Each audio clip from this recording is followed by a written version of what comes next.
Welcome to Behind the Neon Lights, Understanding Personal Injury Law in Las Vegas and Beyond.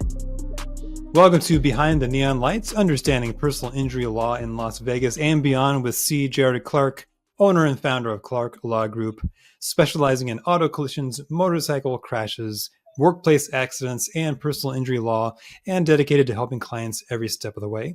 I'm John Clements, and in today's episode, we are talking about what it takes to run a small law firm. So first of all, Jared, welcome back. I'm excited to see you.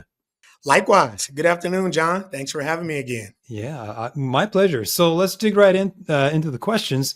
You've practiced in law in Nevada for years. You have strong ties to the community. So what actually motivated you to start your law firm in Nevada?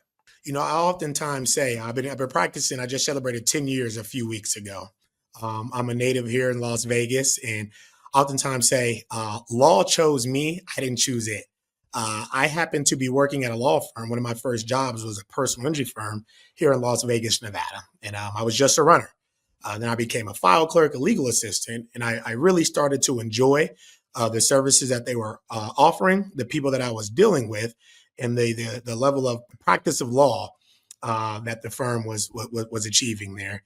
So I was deep into the life sciences. I was an undergrad at the time, and I switched to say, hey, I would like to be a lawyer at some point. So I ran with it, and I knew probably around 22 years of age or so that at some point I wanted to have my own practice. So kind of had to just go through the system, of law school and graduating, taking the bar, passing the bar, working as an associate for a while, and then opening my own law firm. So I like to say that the practice of law chose me.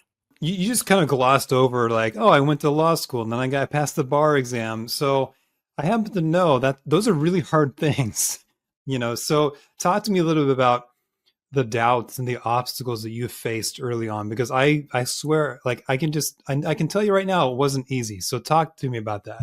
Yes, it was challenging. I'm kind of one of the weird, erotic folks that get a rise out of challenges.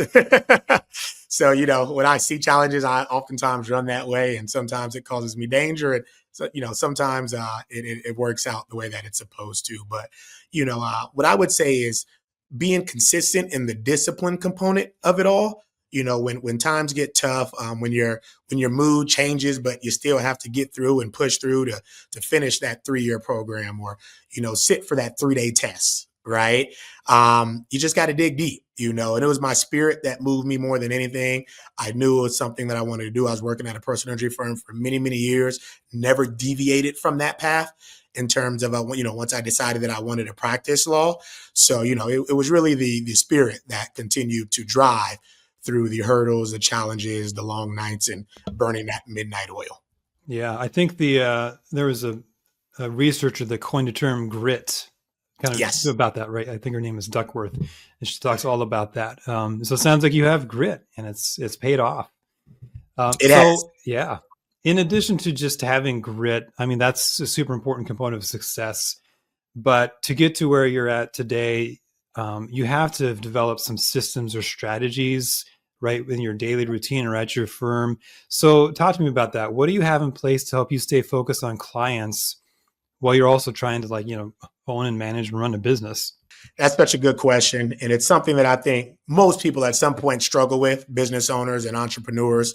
It's a lot smoother now in year 8 for the practice than it was, in year 1 and 2. But the good thing is in year 1 and 2, unless you're incredibly blessed and fortunate, you don't have hundreds of clients, right? So to focus on the client and build those systems out, it's much less of a juggling effect, right? You don't have a lot of clients, so you have that opportunity. And I tell entrepreneurs or folks who want to hang their own shingle, start to put those systems in place from the jump, because at some point you're going to get very busy, and it's going to be much more challenging to go back and put those systems in place when, you're practicing law and you got 100, 200, 300 clients, right? Your different departments are growing, you're hiring, retention, things of that nature. So it is a constant juggling effect, even right now. I can tell you what's nice as you start to grow is you start to have departments.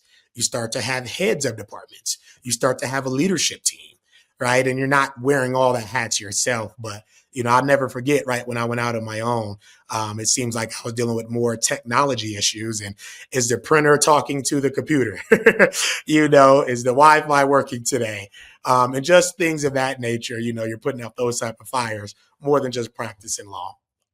Yeah, absolutely. So I also have my own business aside from just podcasting. I do other things, and you're absolutely right. And I would just, yeah, second that. Like, document what you do, Mm-hmm. even before you are in a position to delegate it, because it's just going to make it that much easier, when that time comes. Yeah, the struggles, Yeah. it sounds like. Yeah, I do. Yeah. So tell me a little bit. You mentioned, hey, once you grow a little bit, you can bring on capable people to lead departments, lead teams, and take some of that pressure off of you as the owner. So, how do you approach hiring and building out teams? Because it's not just about bringing in good people, although that's interesting, but there's also your values, your vision for the firm. So, how do you mix and match all these things together to hire and build really a professional team? I like I forget where I read this at, but it probably was about a year and a half ago. But we don't select people. Our tribe selects us. And the essence kind of that is whoever is attracted to you and your values and your culture, they're going to find you, right? It's just a law of attraction. We like to hire off not so much talent per se or genius, right? We believe that we could teach a lot of people the trade, right? But we're huge on culture. We're huge on accountability. We're huge on certain things. And if we see these in you at the interview and the second interview, we feel that you could be part of the team. We're a family firm, right? So if you have a family and your kid has jujitsu or karate or something, but a lot of my personal values, I try to adopt for the actual firm values. And we just try to keep that in line and at our core, even as we get big, during our leadership and executive team meetings. That's something that we talk about a lot because that could be a challenge as you grow to make sure you're keeping those core values of why you started. Yeah, absolutely. In a former life, I used to work for a giant corporation. I won't say which one, but I will say that I left that job because of a values misalignment. That was the reason. I couldn't take it anymore because the values that I have didn't match the values of the company. So talk to me about your values. Like what do you and your law firm value? The first one, compassion, integrity, uh, ethical standards, listening to your moral compass, family values, treating the clients and the customers like family. I know a lot of people say that, and a lot of people do it, but we say it and we really do it. We really mean that. And I like to have people come to the office oftentimes for signups instead of doing things digitally, because I think they get to feel our energy and you kind of get to feel the values. You get to see the decor in the office. You get to see the conference room and you get to see the energy during the intake process and to know that you're going to have a good experience as you move forward. But, those things can't be substituted. Yeah, absolutely. And just so this, like even just through the camera, I can feel your energy. I feel that sense of positivity, that sense of excellence, and that sense of we're going to do the right thing in the right way. It's very apparent, just even talking with you, that those are values that you hold. I appreciate that, John. It truly is at our core, and I didn't realize how much of the personal ideologies translate to, a firm or a business, but they literally go hand in hand. Yeah, absolutely. And I think those are amazing values to hold, and don't know why everyone doesn't hold them, but not everyone does. So, but talk to me then about your vision. So values are important, but just as important is the vision. Where do you see this law firm and your career going in the future? That's always a good question that I enjoy and one that oftentimes that target moves, right? I remember right when I went out on my own, my CPA and bookkeeper had a similar type of conversation or asked similar type of questions of me. And in every meeting, about twice a year or so we meet, they continue to ask that because things change, numbers change, the size of the firm change. And I remember I used to say, hey, if I, got 3 or 4 attorneys at the firm, that's success to me, right? We could remain small, we could remain vigilant, we could, still offer that boutique service that we offer. But we're not too large, right? It's not a staff of 100, 150 people. What's tough about that, I am a visionary and a lover of humans and people as well. So we don't like to turn people away, right? So, we hope that we offer a good product, and people are return clients, or they're telling their mom or their fathers or, family members and coworkers and acquaintances about us. We want to be of service to those. And what winds up happening is, you look up in 2 years, you hired 2 or 3 people and you got X amount of number of clients. You do that in another 2 years and you just kind of wake up and it's like, oh my gosh, here's this operation that you didn't really envision per se, but the work that you're doing could lead you there. And that's kind of how it's been. So, I would like to stay. We have a total of 3 attorneys right now, maybe a 5-attorney firm. Seems ideal where we could still pack a mean punch, for lack of better words, against the insurance companies and wrongdoers, but at the same time remain small enough, where we don't got 100 attorneys or, things of that nature, where now you're looking at a completely different system, right? Yeah. And I think there's a lot to be said for, keeping it small, keeping it, I like the word you used, boutique. That seems to me like that's part of that vision of, we don't want to be the nameless, faceless corporation. We want to be, in your corner with you.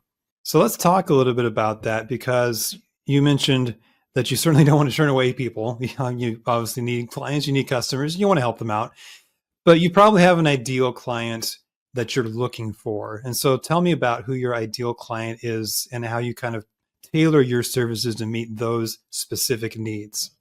Yeah, so our ideal client, it's pretty general, right? We can help anyone who has been wrong, whether by a corporation or a particular individual, and they have suffered an injury as a direct result of that. If you fit those two, if those two elements are true, we could be of service, right? We do personal injury laws. So the most common one that everybody thinks of is auto accidents, right? Someone is not paying attention and they're on their phone or they're drunk and they hit you. That's a wrong. And then they cause an injury, right? That's exactly what we do. It might be a slip and fall or a trip and fall inside of a casino. It might be a negligent security case, right? Where an establishment was supposed to have security, an altercation or a fight broke out and security was nowhere to be found, right? So a dog bite case, right? People have a duty to exercise reasonable care over their animals and their pets. And if they don't, right, there's the wrong. And then the dog bites someone, there's the injury. Okay. And then from just, so I know you're in around the Las Vegas area. From a geographical perspective, are you just mainly looking for people from the Las Vegas area, or are you servicing the whole state of Nevada? Like what's your range? Yeah. So our reach is actually the entire state of Nevada. Okay. The bulk of our clients are in Las Vegas, Clark County to be specific. That's just, how the state of Nevada is set up. The second highest population is up in the Reno area. And then there's a lot of rural areas, but we do have quite a few cases out of Reno, Nevada as well. It's about an 8-hour drive or so. The entire state of Nevada is who we serve. Oh man, it is 8 hours from Las Vegas to Reno. I had no idea. For a drive, yes. I've taken that drive far too many times, more than I care for. I finished at UNLV for my undergraduate degree, and my little sister went to UNR, University of Nevada, Reno. So, we would always move her in her dorm, in her apartment, and, we would drive up there. It's dreadful. I said, I'm guessing there's not a lot to look at on that drive. It's a decent scenic route, but 8 hours is 8 hours. I don't really care what you're looking at, right? Yeah. I grew up in Kansas and I eventually went to school in Colorado. So I had that same 8-hour drive, just a different, part of the country. Yeah. Yep. Yeah. It's something. So Jared, last question for this episode. What do you wish someone had told you before you started your own firm? And then what would you tell someone thinking about making that leap today? I could probably write a book on all the things that I wish people would have shared, or even just had more of an ear to when people were saying things that were important. But, when you're in a rat race and you're just kind of in the grit and the grind, you don't hear it as clearly, right? The first one I would say is learn the skill set of delegating as early as possible. I think for most people, including me, it's a little unnatural to delegate, right? Especially when you start something completely by yourself, right? And then you add a layer, you You add a layer, you add a layer, you add a person, you add a person. But and I say it really is truly a skill set, on exactly how to do that, when to do that, why to do that. So that's number one, I would say. Number two, get your systems. I kind of alluded to this a little early on in the episode. Get your systems up while you have the time, right? Envision the different departments that you need, and go ahead and start to write policies and procedures for them, systems for them. And then you could always tweak it later on, and you're going to save yourself a lot more time if you do it that way instead of the inverse, which I think most people do, where, you're focused on clients, all the clients come in, and you didn't have none of your structure really set up.